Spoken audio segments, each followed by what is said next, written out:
everyone, welcome back. We're going to be having the Pickly versus Snowman here in set number 5. How you doing, Woke Flossie? I'm doing great. This has been hype as per usual. Yeah, I'm super excited. We got some really great sets tonight. Some interesting stuff. This is probably one of our fewest number of game 3s, except for that really good set between Ryan and Warren, or Dark VGC, earlier on. That was really cool set. Got to see Araquanid, a Pokemon I've heard so much about VGC. I think it was 17. Everyone talking about Spider Monkey. Yeah. Oranguru Araquanid. I wish I had been a part of that. Yeah, it looks like our players are getting matched up here, deciding the battle rules, which is an interesting thing because we are waiting, at least I am anxiously awaiting the new battle rules for Series 8 because I can't wait to get on a team building again. I'm kind of like stuck in this place right now where it's like, what do I do? Like, you know, I could keep playing Series 7, but also I want to start thinking about Series 8. The second that Series 8 rules are released, that is going to be a ton of my focus. I'm probably going to drop off the Series 7 prep, mostly because we have the women's tournament again, the second ever women's tournament. I can't wait. I hope you'll register Pickly, Chloe, those of you who identify as women on our Discord server or in the chat, please come out and play in the women's tournament. It'll be so fun. Yeah, it's going to be a ton of fun. Last time around, I actually played the Pickly. You top cut. Yeah, and I did top cut that one. I used that Terrakion team. That was a lot of fun. I'm definitely excited to try something different here in Series 8. I want to know the rules so I can start team building. Same. You and I have been using a really similar team for the majority of Series 7 here. Yeah. And I like it. It's a lot of fun. I mentioned earlier, like, did I sometimes click Tailwind turn 1, Trick Room turn 2? Yes, I did. Same. I've come to the conclusion, though, that hyper offense is maybe not exactly my style. I like maybe having a hyper offensive mode, but it's just not the way I enjoy playing. I enjoy playing a slower game, more calculated game. Yeah, that's my general preference for playstyle, but, you know, I've probably had some of my better successes with very hyper-offensive teams, like Beat Up Terrakion. Yep, understood. Yeah, but let's take a look at these teams. We have the Pickleys switching it up from last week. This week, bringing that Dragapult, Rillaboom G-Max, as well as the Bisharp, the Comfy Incineroar, and finally that Rotom Wash. Yeah, and it looks like Snowman's bringing Nib's favorite Pokemon, Grimmsnarl, probably the Screens variant, Entei, which has proven itself to be a really good Pokemon in Series 7, the Galarian Moltres, no team is complete without one, Rotom Wash, Metagross, and of course, the Duck. Up Smash will be happy. Yeah. So it looks like we got some great names here. Mr. Jerkface there. And no other nicknames, just Mr. Jerkface for Incineroar. I think that's amazing. But yeah, some interesting item choices on these Pokemon. Some things I haven't really seen before. So I'm really curious to see how this kind of works out against Snowman. So that'll be really, really fun here.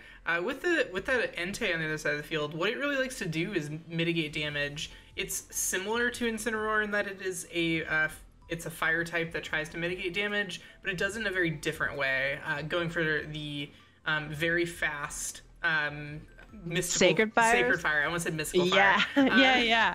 And that burns you every time it lands on you. I mean, you know, it burns so much. I was like 50. It's 50% chance of burn, I swear, and the IC it was like 80.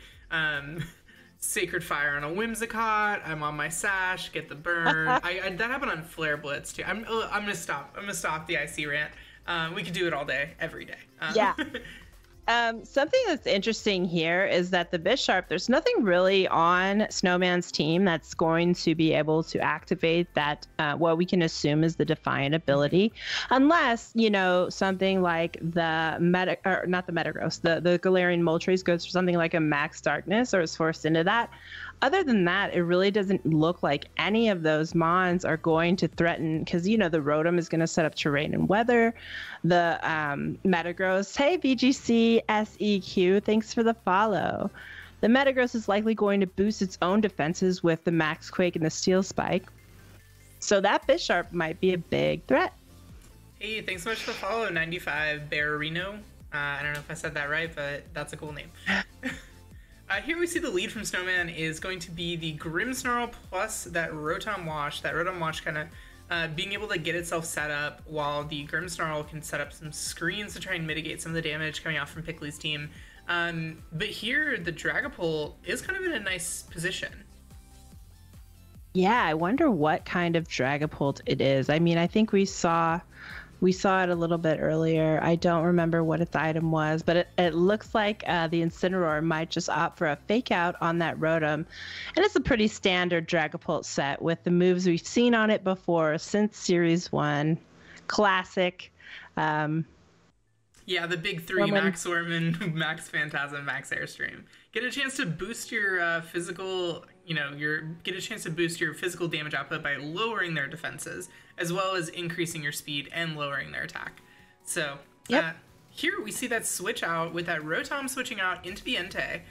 So this Entei now is going to be taking a fake out, which ironically it can't be flinched by. It doesn't matter on a turn when you switch in. You're not attacking anyway. True. But we do see something we've seen all the way since Sword and Shield has become a thing, and that is a Dynamax Dragapult. It's absolutely one of my favorite Pokemon visually to see Dynamax. I just love it. Yep. And here we see that fake out from the Incineroar there, going into that Entei slot. Really just... What lowered its stats? The fake tears. Grimmsnarl attempted a fake tears on... yeah. I was very confused. I was like, wait, I was like, what was the speed priority of that? So it looks like this is a fake tears Grimmsnarl learning that lesson real quick. Clear body, you can't drop the stats. Same goes why Dragapult's so good. Exactly. The same goes for Metagross, as well as all the Reggies. Well, not all the Reggies, I should say. The three original Regirock. Yeah. Yeah. So here, now this Dragapult's still in a great position. I think the scariest thing to see if you're this Dragapult is going to be that Moltres in the back. So I'm really curious what the Pickley has in terms of her response to a switch in, or once the Galarian Moltres can get in and can get going. You're able to hit it not super effectively. You can hit neutrally with your Wormond or your Airstream, but yeah. Yeah, and not to mention, Snowman hasn't used any turns of Dynamax yet, so if that Moltres is in the back, can match these Airstreams once it comes in and is able to Dynamax. Yeah, the interesting thing about getting speed boost onto your Dragapult is after Dynamax. So after your Dynamax, if you have the ability to try and bait an attack into that slot, and you can just go for a very fast...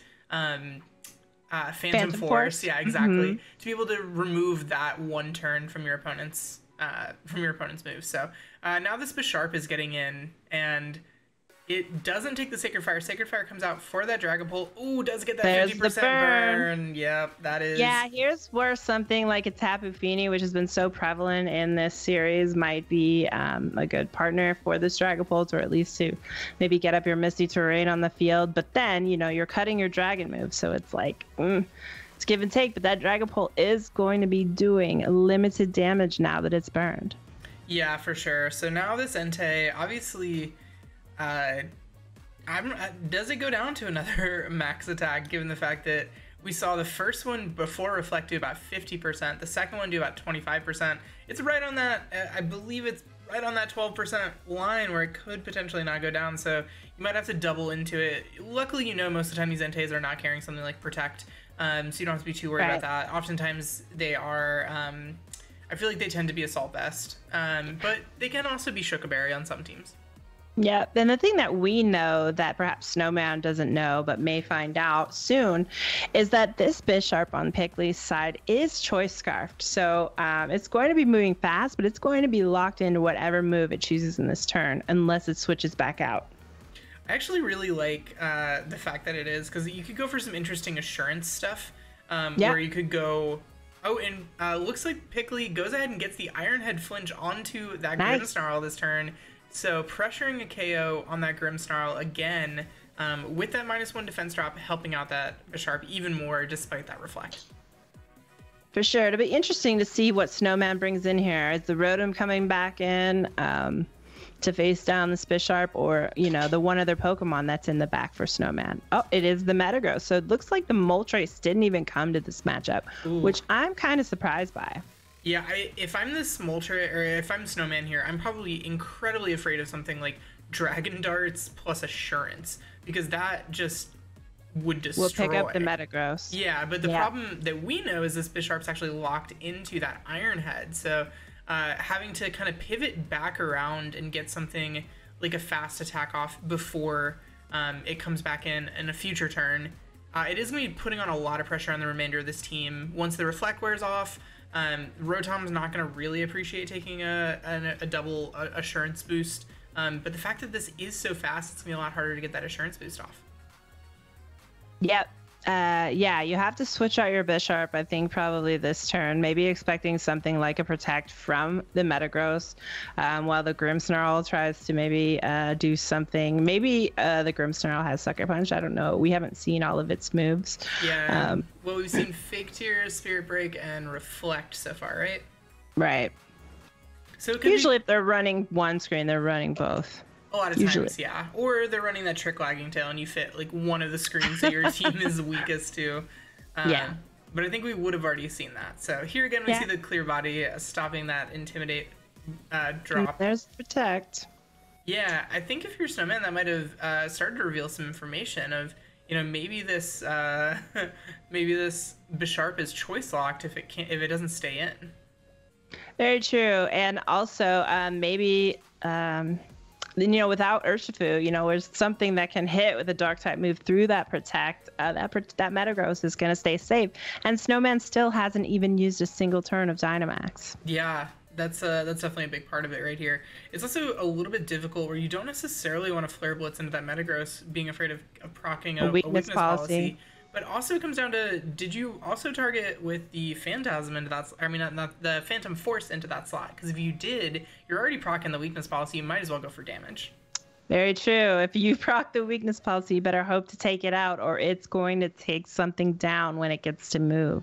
Yeah, no jokes there. But also having access to that Scarf Bisharp in the back, and be able to get some big Dark type damage off into it if you can stall out this Reflect. Really comes down to what the item is on the Grimmsnarl. But I'd imagine it's likely. Yeah, given last turn we saw the second screen, no kind of trick stuff. So probably just the final move being that Spirit Break. We saw it go for it on one turn where it got flinched. Yep, and here we see the Metagross Max. Yeah, really good Dynamax target here for Snowman, kind of having seen the rest of the team.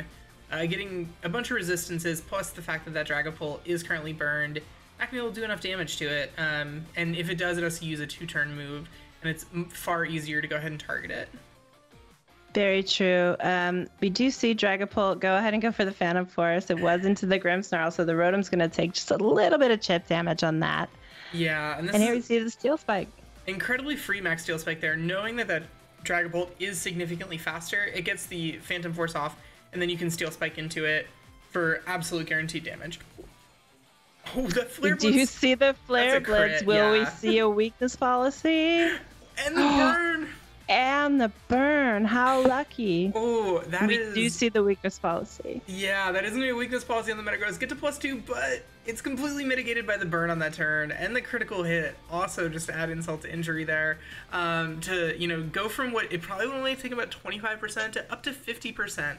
That was a huge swing in momentum for Pickley for this game now, because it's going to be in range of something like a Bisharp at a later point.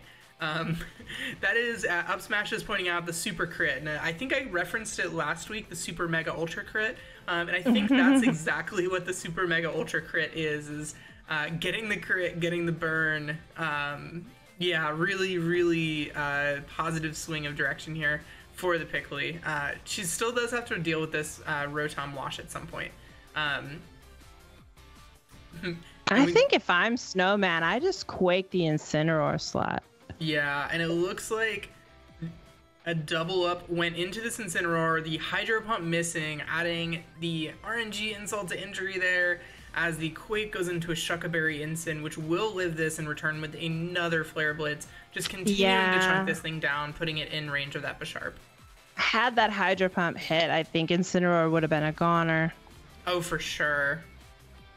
That's the thing about Hydro Pump, though. Not a crit this time, not as much damage. So even burn, this Metagross is going to live another day to get off another hit. And I really don't know. It's really close. It's a really close endgame here. You know, with a little RNG, anything can happen. Yeah, and this Rotom Wash now for Pickly is in a position where it can only be touched by the opposing Rotom Wash. So if you're able to get it in and be able to chip down that opposing Rotom Wash to where you don't have to go for boosts, you do have to keep in mind the fact that Light Screen is still up, as well as, I believe, Reflect still being up. But yeah, you are in a position to where it can potentially put on a lot of pressure onto that. So a really smart play here. I could trying to bait the Max Quake. The problem is if the Max Quake goes into Bisharp, Sucker Punch may be enough to get Metagross at that range. Yeah, the really scary part here, I think, is if that Rotom decides that Incineroar looks like it's in Thunderbolt range. And I don't want to risk missing another Hydro Pump. Hydro Pump, yeah. It's probably in a safer position here to go for something like a Nasty Plot. But yeah, the Sucker Punch comes out there. Sucker Punch not enough to take it out. Probably relying on that Defiant boost for a lot of its... we do see the Thunderbolt into the Incineroar slot, which is going to do a lot of damage, and the Max Quake into the Bisharp, which we know is not Sash. So that Max Quake is going to be enough to do Bisharp in. Yeah, given Bisharp's Choice Scarf here, I think that Assurance might have been doing more damage. It's a higher base attack than Sucker Punch, if I'm not mistaken. I know you don't get the benefit of it moving second, but here, you've got a really free ability to go for Fake Out Nasty Plot, Fake Out Protect, Fake Out Thunderbolt if you think that perhaps they aren't going to go for, you know, a Protect. But yeah, this Metagross goes down to Burn Chip this turn. It can take out the Incineroar if you don't fake it out. But yeah, Pickly's gonna have to position her Rotom really carefully here, I think. I think so too.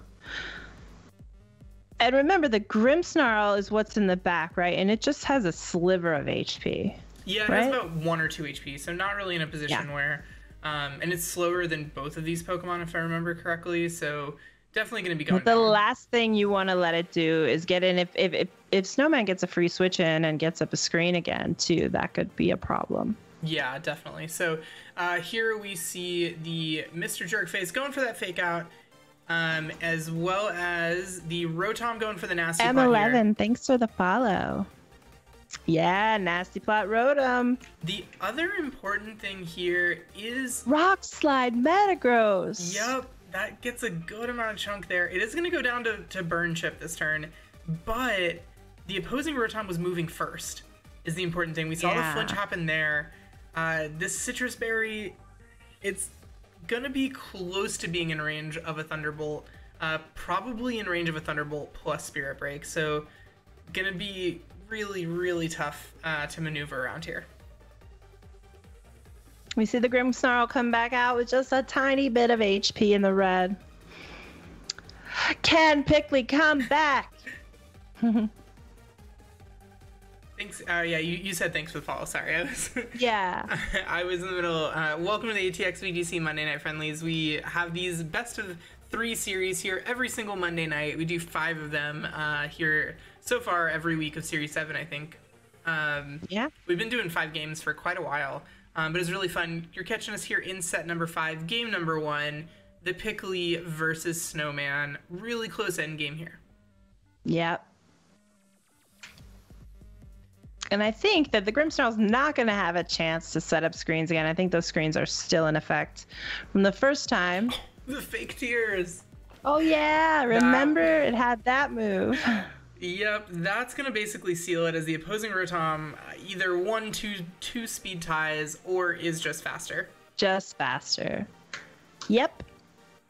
So that's the Snowman taking game number 1 here. It looked a little dicey there between the Super Mega Ultra Crit, patent pending, with the crit Flare Blitz into the burn. as through the reflect and the defense raises. Obviously wasn't ideal there for Snowman, but still being able to clutch it out with that little bit of rock slide chip at the end. Yeah, if I'm Pickley this time and I'm thinking about how to go about changing up my game plan for this, I'm not sure that Pickley chose the wrong Pokemon. Maybe you want to bring something, though, like the Comfey to maybe get some floral healings, and maybe Dragapult is not the correct option to max, right? Like maybe you want to max... well, I don't know. Depending on the moveset on that Rillaboom, that could be a possibility. Yeah, the Rillaboom feels like you needed to check that opposing Rotom Wash now that you know that it's faster than you. And that the Grimmsnarl has fake tears. Yeah, so you definitely want to be able to take that out before it can start to spiral. Hey, thanks so much for the follow, Snake Farm. And hey, how's it going, Dino Man 09? Central Texas, welcome, welcome. We are Austin, Texas based here. We're the what we're calling everyone's local online. We started off as a local scene back in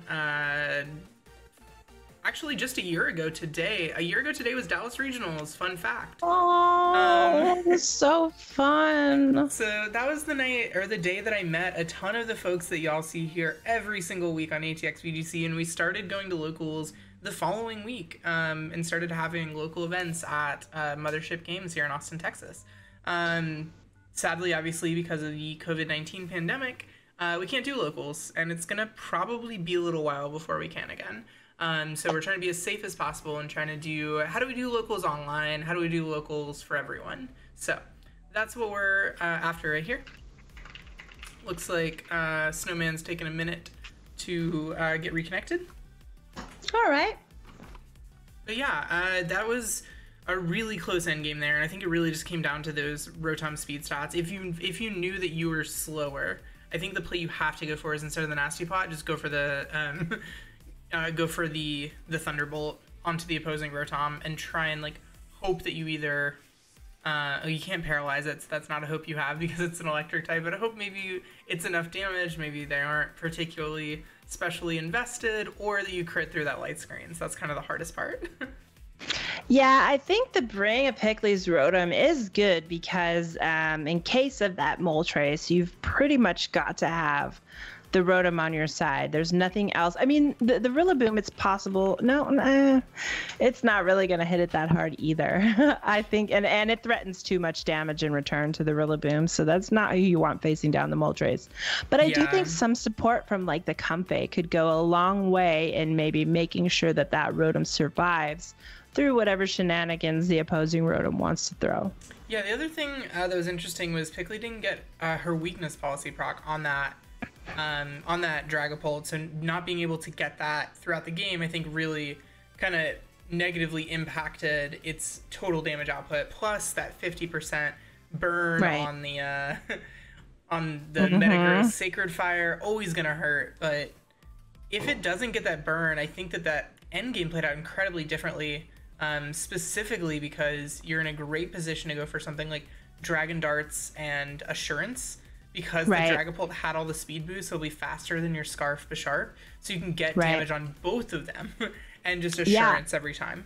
I agree. And like, even if you do have to take the burn again, you know, a fire move not very effective into Dragapult, but the burn, you know, is what Snowman was going for there, knowing that there was a high chance.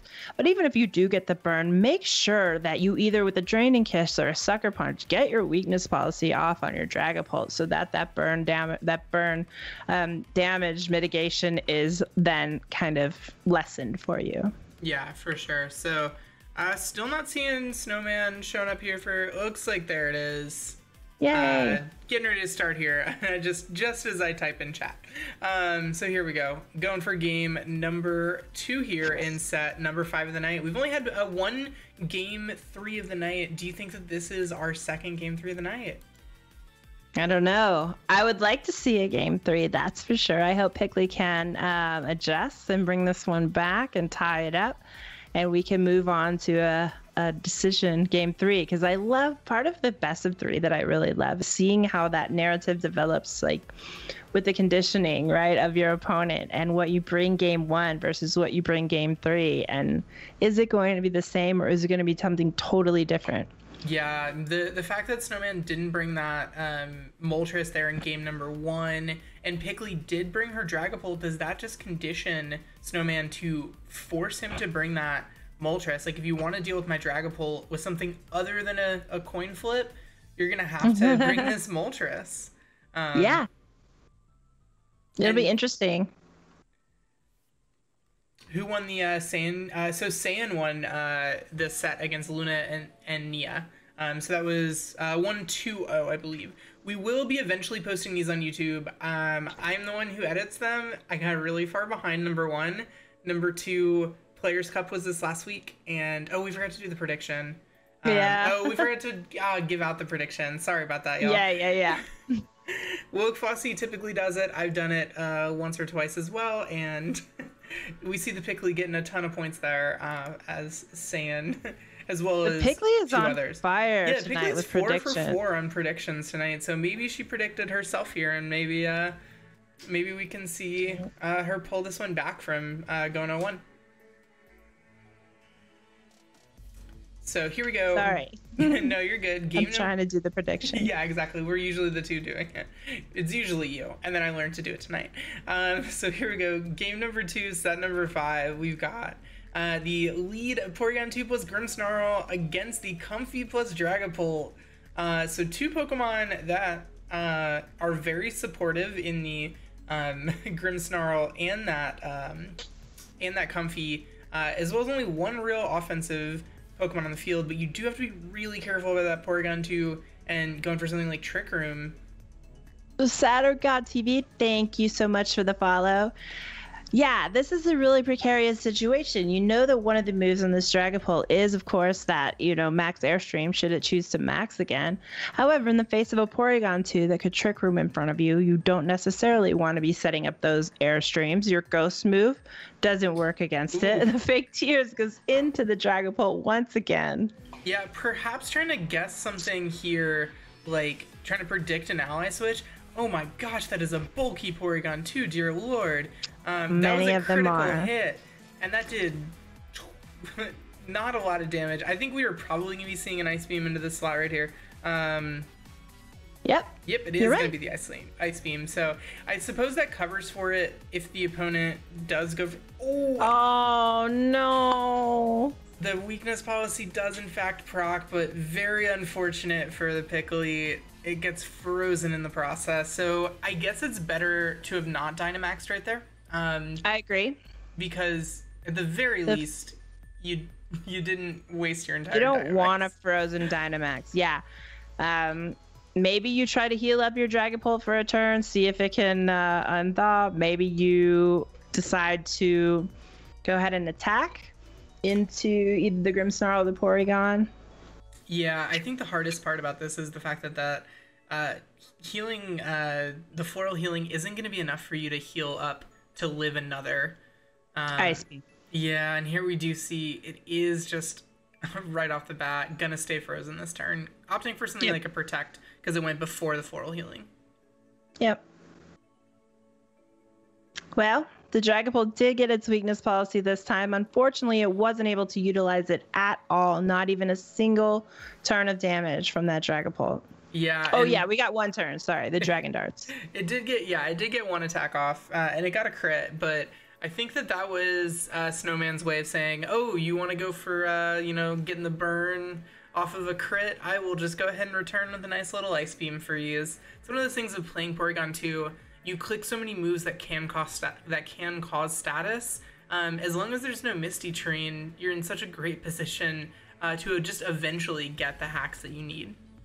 Yeah, with the number of Entei and Porygon 2 running around in this Series 7, you see why Tapu Fini is such a popular choice, even Amoonguss, right? These effects from these moves, sleep, burn, paralysis, freeze, are not going to happen in Misty Terrain for most Pokemon. So, yeah, it really explains exactly why Tapu Fini is so prominent. Yeah, Misty Terrain's such a great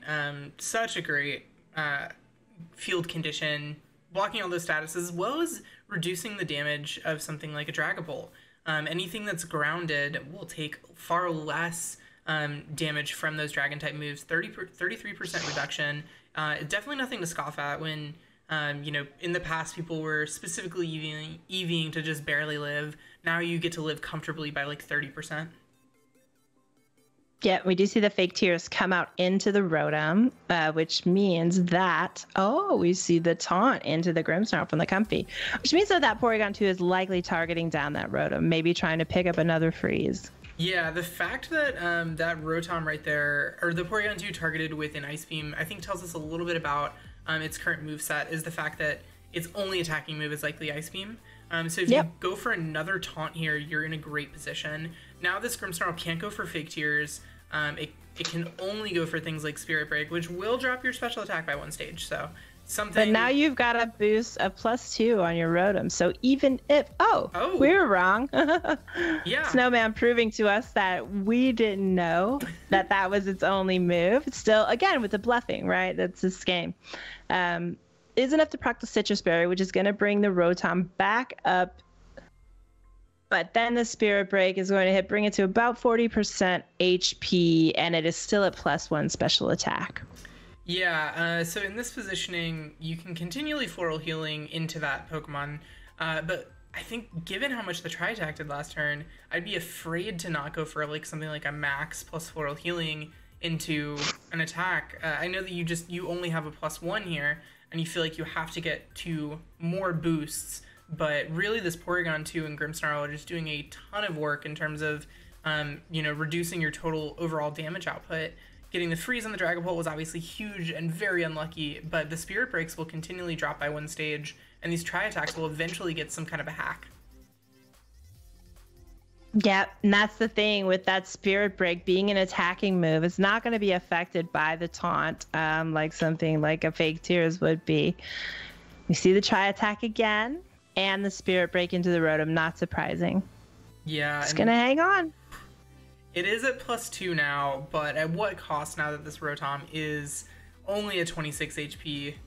And its berry's gone. Yeah, so it's obviously really kind of scary here. You can get your first attack off into something before it can attack you, and you can Floral Healing. The scariest part is, just how much damage is this Tri-Attack going to do, and does it get a status condition that's really scary? Something like, another freeze would be awful. Burn isn't terrible, but is consistent chip damage, so not really something you want to see when you're Dynamaxing at 26 HP. Yeah. And remember, Snowman hasn't even brought out any other Pokemon yet. These 2 Pokemon have been on the field since the beginning. We don't even know what's in the back. So maybe that Rotom gets targeted down, and it's very much needed for something that's in the back. Yeah, for sure. Something like the Entei and the Moltres could potentially be in the back, or the Entei and the opposing Rotom could be in the back. And if that's the case, then I think you're in a really, really good spot if this Rotom can get back up to full health. I think that's the scariest part. Yeah, and I do think that if Snowman, what we know that Snowman doesn't know is that Pickley has the Rillaboom in the back. So if that Rotom from Snowman is in the back, that Rillaboom is going to do good work on it. Yeah, for sure. You don't want to be catching the Moltres if that's the last potential mon at this Rotom. I don't think this Rotom lives. No, I guess it will KO more than likely. It'll KO the Grimmsnarl. Does it live 131 damage from this Porygon 2? I don't know that it does. It's gonna be close. Okay, I completely called that off wrong, but yeah, we do see the burn there.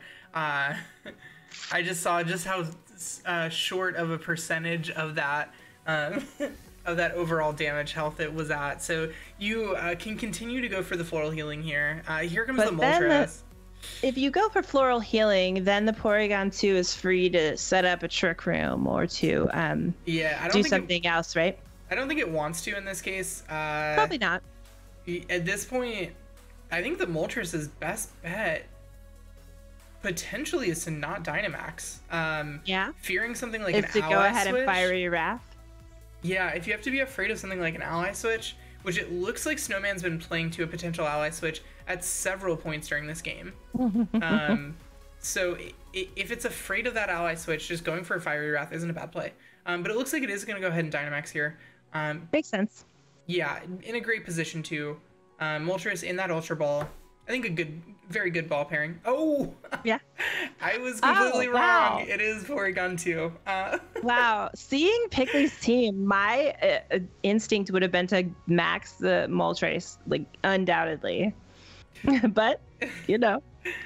Moltres here going for that Protect. If I had to guess this, do you think it's probably going to be max striking?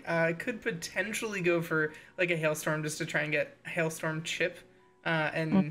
But yeah, I guess we'll see what this Porygon 2 goes for. Moltres. We know the Moltres is not weakness policy because that was on the Metagross. So maybe something like a Life Orb on that Moltres. Likely going to be a Life Orb. Exactly. So it is going for the Max Strike, going for speed control here. I don't think it matters too much, but more than anything, it's just going to be enough damage to KO.